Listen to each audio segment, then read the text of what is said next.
The daily Republic से मैं प्रांजल शर्मा इस समय मौजूद है वाराणसी स्थित तो सारनाथ में। यहाँ पे सारनाथ में गौतम बुद्ध ने अपने 5 शिष्यों को उपदेश दिया था। सर, मैं पहले आपका नाम पूछना चाहता हूँ। मेरा नाम भंते आनंद और पहले का जो नाम है डॉक्टर सुरेंद्र कुमार सिंह।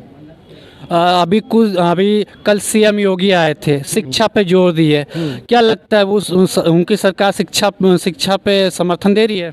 देखिए, भारतीय जनता पार्टी की सरकार शिक्षा का बजट घटाकर केंद्रीय सरकार शिक्षा के माहौल को उड़ा कर रख दी है। वो नहीं चाहती है कि भारत में स्कूल, कॉलेज, यूनिवर्सिटी खुले और वो सिर्फ मंदिरों का विकास करती है। मंदिर राजा खोलता है अपने को बचाए रखने के लिए कि शिक्षा का विकास हो जाएगा। तो बाबा साहब वो शेरनी का दूध पिए थे, जो शिक्षित होकर पूरे दुनिया में बाबा साहब का नाम होता है।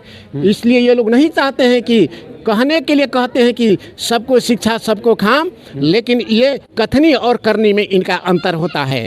जब तक से भारत में केरला एक ऐसा राज्य है जहाँ पर 100% शिक्षा है और एक बंगाल है, पश्चिम बंगाल, जहाँ पर 100% लोगों में साक्षर है, उस तरह की व्यवस्था होगी तो होगा। यहाँ उत्तर प्रदेश में 60 के लगभग शिक्षित लोग हैं।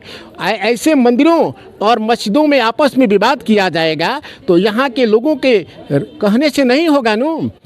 अखबारों दिखाती है, बड़े बड़े विज्ञापन पर खर्च होता है, झोलों पर खर्च होता है, उसको शिक्षकों के वेतन पर खर्च किया जाए और प्राइवेट स्कूल है उसको बंद किया जाए, क्योंकि अमीरी गरीबी का खाई यहाँ पर प्राइवेट स्कूल से होता है।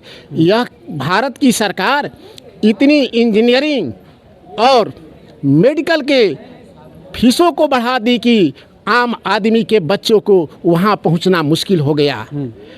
जो गरीब लड़के होते हैं वो पढ़ने में मेधावी होते हैं, जो पढ़ते नहीं है, जो बड़े बड़े नेताओं के बेटे होते हैं, उनको पिछली द्वार से उनको आईएएस बना दिया जाता है रियल एंट्री के नाम पर। यह क्या खिलवाड़ किया गया है भारत में।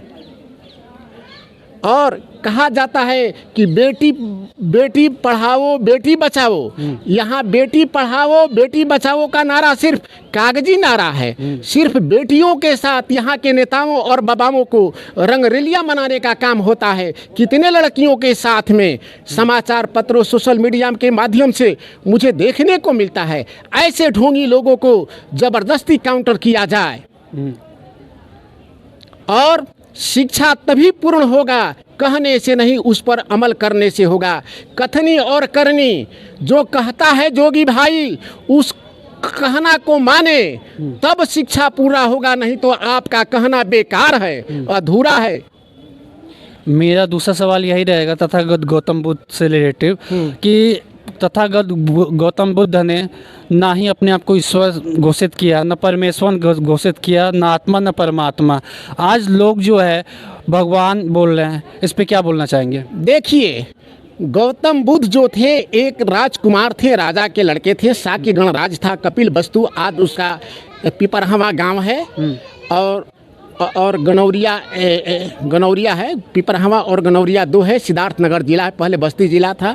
वो राजा थे जो कोई अपने ऊपर कहीं आएगा जाएगा नहीं, समाज में क्या घटनाएं घटती है वो अनुभव नहीं होगा। सिर्फ एसी के कमरों में बैठकर सुनकर वहाँ से प्रकाशित करेगा तो उनको क्या है।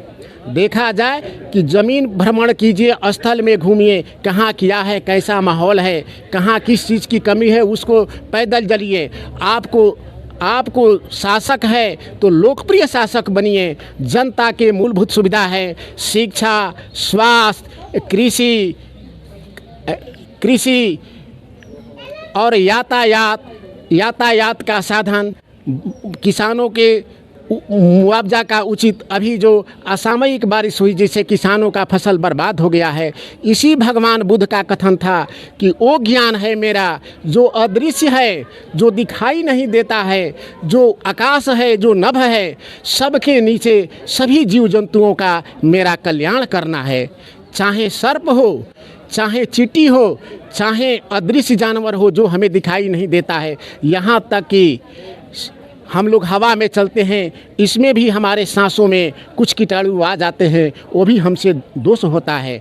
तो यही भगवान बुद्ध का कथन था कि जो सभी मनुष्यों, जीवों, जानवरों का मुझे प्रयोग करना है। भगवान नहीं थे, वो महामानव थे जिनकी दुनिया के 84 देशों में नहीं, पूरे विश्व में उनकी गणना होती है। वही एकमात्र थे जिन्होंने सनातन शब्द जो प्रकृति में हम लोगों को मिल रहा है, इसी को सनातन कहा गया है।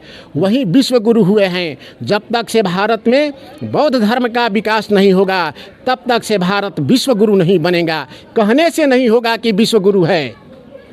इन्हीं शब्दों के साथ अपनी बातों को विराम देता हूँ। भंते आनंद सारनाथ मूलगंधी कुटी बिहार पंचवर्गीय भिक्षु उपदेश स्थली।